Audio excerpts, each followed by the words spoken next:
Hey everybody, here we are in the shop, and have a little bit of a project here. Knobs.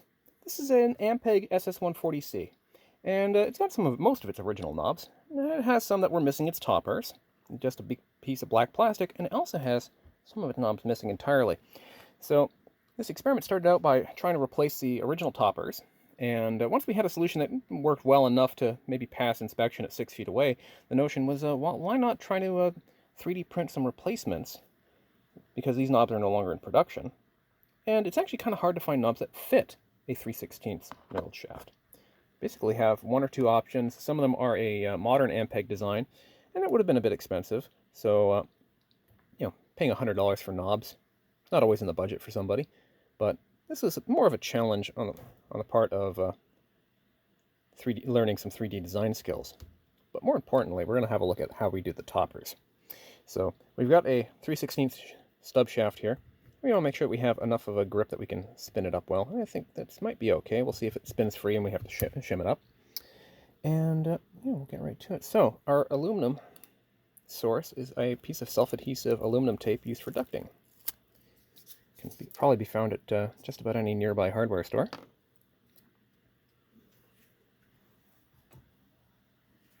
And we're just going to... We're not going to get a perfect finish. While I've done a little bit of filing and so on to help clean up the tops, it's not going to be mirror smooth, and we're not really expecting a mirror finish. We're kind of doing this a bit on a budget, and the original knobs are also kind of beat up already. They've got dents and pock marks and so on, so having it look a little imperfect is not going to be the end of the world. I got this idea from watching one of Adam Savage's videos from his Tested series, where he talks about using aluminum tape to make a prop look like metal, like say making a prop sword. So I've got a scouring pad here, and this is going to be how we're doing a radial polish, so mind your volume.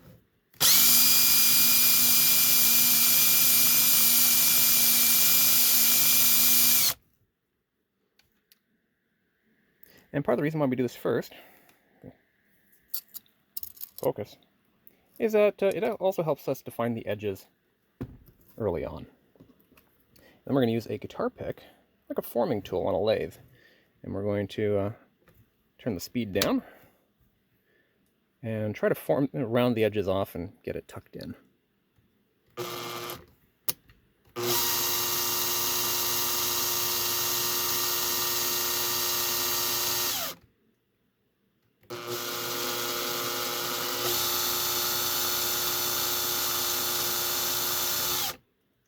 And we're getting there.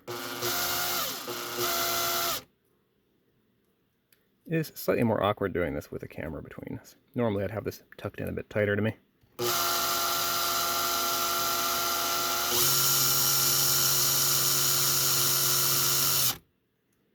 It's not too bad.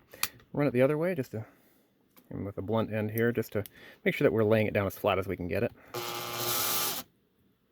We're just also tucking those other corners in, because we don't want it to get caught on our fingers or anything and start peeling it off before we're ready.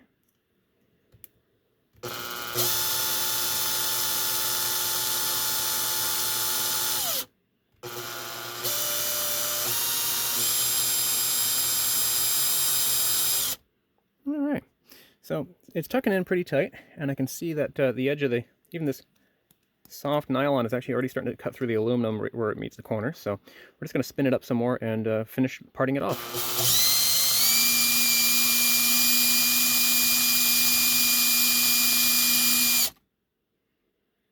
There we go. Have a look here. See a bit of a seam line.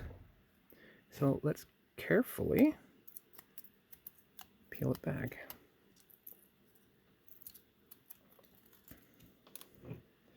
And there's our topper. It's not perfect on the edges. I'll spend some time with this stainless steel spudger and a little more time tucking the corner down with this pick, but that is the long and the short of it. And when you're done, you can take your time and paint the dots on by any means you find enjoyable. I've been using some reasonably thick black nail polish and a trimmed off stick here, where we've trimmed 2 different diameter circles onto it. to form a drop. And then we just give it a tap, and your dot's painted. I'm not much of a painter. Either way, if you find yourself having to reproduce a knob, or if you end up having to maybe just replace the toppers on some knobs, like those three on the chorus section here, maybe this process will be helpful for you. This isn't the only way to do it by any means. There's probably some other ways to do it that are even better, or perhaps you have some better materials. This is what I had in the shop. My initial attempts putting toppers on, I would just paste it down with my hand, and then by hand turn it and use the guitar pick. But I will say, doing it on a drill, if you have the option of doing it, is way faster, and it gave me much more consistent results. Because then you don't have to take your time with a razor knife trying to cut all the way around the edges like that in order to get it trimmed off.